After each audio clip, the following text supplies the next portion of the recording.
One of your guys said the one takeaway they take away from this personality of this team and this whole year was that they had fun. Do you pride yourself on bringing them fun? Because a lot of them said the last couple of years haven't been fun, but this one was.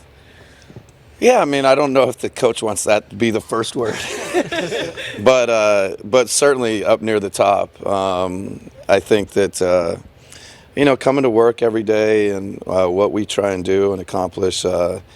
There's a seriousness to it. There's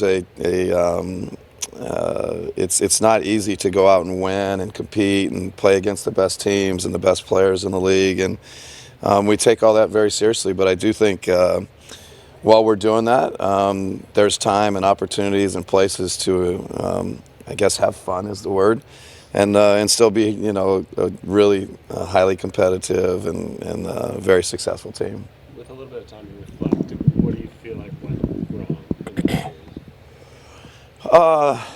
We didn't score more points than them in 4 of the games, so it's you look at 2 or 3 of the games, they're kind of 1 or 2 possession games, or 4 points, 6 points.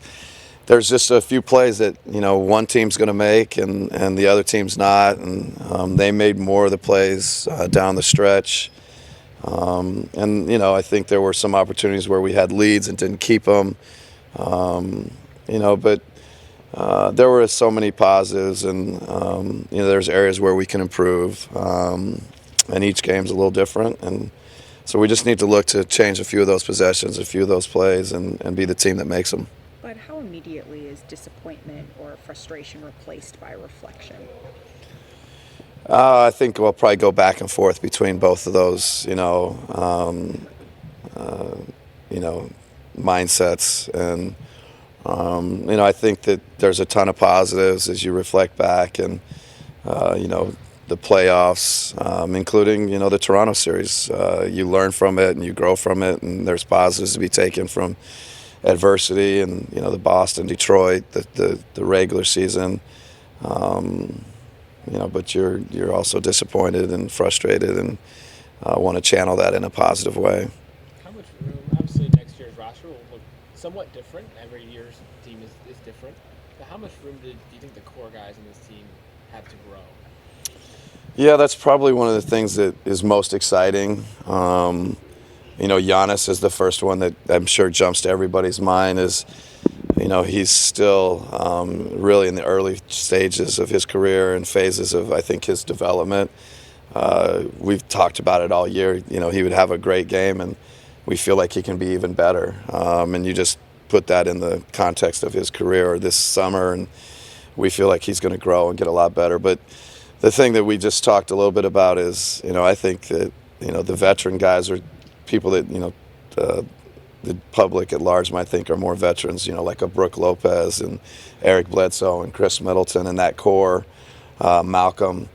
Those guys can get a lot better. They can improve. I think it's exciting to think about what they're going to do. And, I'm going to get better as a coach, or at least I certainly hope to and plan to and need to work to, and have that as my mindset that, we're going to be going into our second year together, and how can I get better? How can they get better? And it gives you a lot of optimism about the future.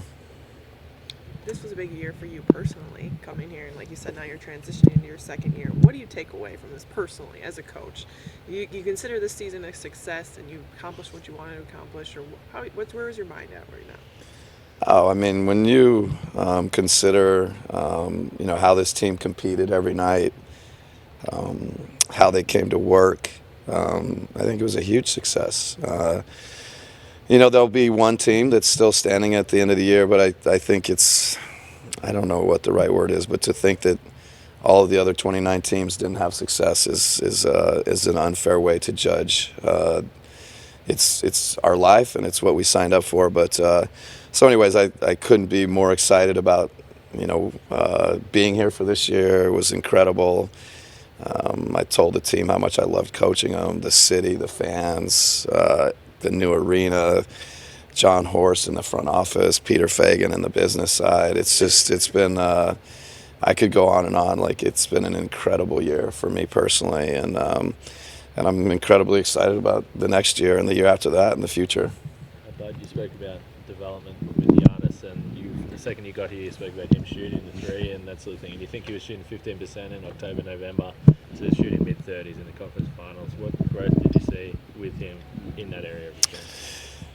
Yeah, I mean, the numbers kind of speak for themselves. I just tend to, the confidence in his body language and the willingness to shoot them is like, in my mind, the biggest indicator of the progress that we made. That, I think Game 5 he hit a three to tie it at 93 or 95 or 90 or something like that. I just know, or cut it to 2. When you're taking big shots in Game 5 of the Eastern Conference Finals and making them, that's my greatest indicator of his growth and his progress as a shooter in general. And he and I both know there's still a long, long ways to go, but it's exciting to think about, how much he can improve as a shooter. Giannis said he's not thinking about it, but how special would it be for you, for the team, for the fans, for him to be MVP?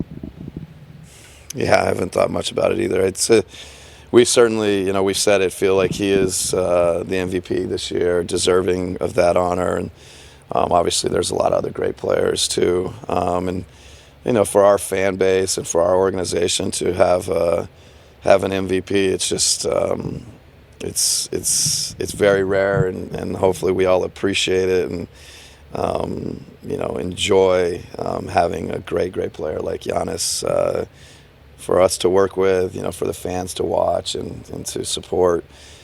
It's just incredible what we have in Giannis. Giannis talked a little bit today about how in that series against the Raptors, he felt like he was learning kind of as the series went on, how to close, how to deal with these defenses. How do you kind of try to prepare him for that during a regular season next year to try to get ready for the playoffs? I know you can't obviously simulate that, but how do you try to keep getting him ready, keep getting better as a closer? Yeah, it is, incredibly difficult to kind of replicate playoff type situations and atmosphere and all the things that you may see in the playoffs. But, throughout the summer, he's going to work on different, kind of individual things. And I think areas where he'll be better prepared for the playoffs. And the regular season are still, the competition is intense. And anybody that thinks that, regular season games don't matter is just not watching. And so I think, within practices, within games, within film sessions, it's always going to be about trying to figure out how we're playing our best basketball at the end of the year, how we're most prepared for the playoffs. And we're going to have to use training camp and the regular season all those times to better prepare us for, the next time we're in this opportunity or we have this opportunity, and hopefully change, the result and continue to move forward. So realizing that your job responsibilities are different than they were in Atlanta, how do you approach free agency? Or does John handle it, or how do you weigh in? Where's the best beer garden here in Milwaukee? I'm just going to go back. Oh, the last time I tried to use humor, it didn't work out too well. So, no, I'm just going to, I think be incredibly supportive of John. One of the great things about John is he's been, he has welcomed and sought out, not just my opinion about players and free agency, but the coaching staff, the assistant coaches. There's been a really collaborative effort. At the end of the day, John is the boss and the GM, and he's got a heck of a job and a lot of responsibility this summer. But to be by his side and to help him through that and do whatever I can do to help John is exciting. Going back to Giannis, he had said that after a week he's going to go crazy sitting on his couch. Are you going to have to put locks on this facility? I mean, do you want him to get away from basketball for a little bit? I know it's hard to keep him healthy. Yeah. No, I mean, there is, probably everybody has a different period of time that they need to, get away from it. And, we'll probably try and extend Giannis's a little bit past whatever he thinks it should be. And then he'll want to get back to work. And, hopefully, then throughout the summer, we find a way to create some balance where, he's working and also taking care of his body and just taking care of himself in general. And but certainly his work is to be commended, and we try and balance it with a little bit of everything else you need to do besides work. There are a few guys, potentially Giannis, our son, maybe Chris, who could be playing the World Cup this summer. How do you guys help, maybe guide them through, their workouts and the way that they need to handle the summer while also managing that? Yeah, it's a huge honor for anybody to play for their national team, and for us to have Chris, to participate in USA basketball, it's just a great honor and compliment to him. And though he has pride, he's going to want to be prepared for that. And in some ways, I think it's good that they have a target, they have something they're working towards. Giannis and Ersan, a little bit different, and I think their teams will rely on them heavily, and sometimes their training camps are longer and harder. And I think just continue to work with them and figure out how they're managing their body, going into it, coming out of it. It's good, healthy conversation, but it's a real honor for those guys. I know you said the other day that you probably won't watch Game 6 for a while, but what about the finals? I know George Hill said that he will be hunting or fishing, and he won't be watching the finals at all. Is that going to be too tough to watch? Or? Yeah, I would say just based on past experiences, when you were this close, usually it said no. My son likes to hunt and fish. I may be with him, or I may golf or do whatever. But I don't know. I may watch a game or two, or everything's just digesting it still now. But lots of times when you're this close, you just kind of walk away. And two great teams. I'm sure the fans will love it. It'll be great basketball. When you do think about kind of this season and that series and flipping so quickly, does it make you question everything that you're doing, both offensively and defensively, or does it kind of find a way to where you dump that and say, like, yeah, this is what we are, this is who we want to be? Like, how do you try to find that balance? Yeah, I mean, I guess the last thing you said is, you try and find a balance. I would just say as a coach, I'm usually honest, and I will, look at everything. And when we win, I feel like there's a bunch of things we could do. I could do better, system-wise we could do better. What could we be doing differently? And when we lose, it's the same thing. That's, I sometimes joke with the players, don't get into coaching. It's you just spend a lot of time thinking, how can we be our best? What's the best system? What's the best things to do?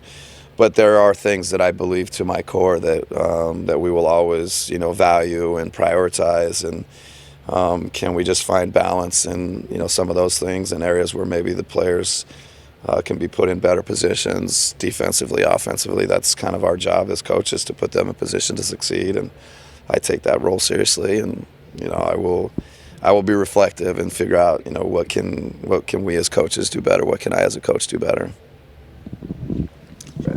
I'll say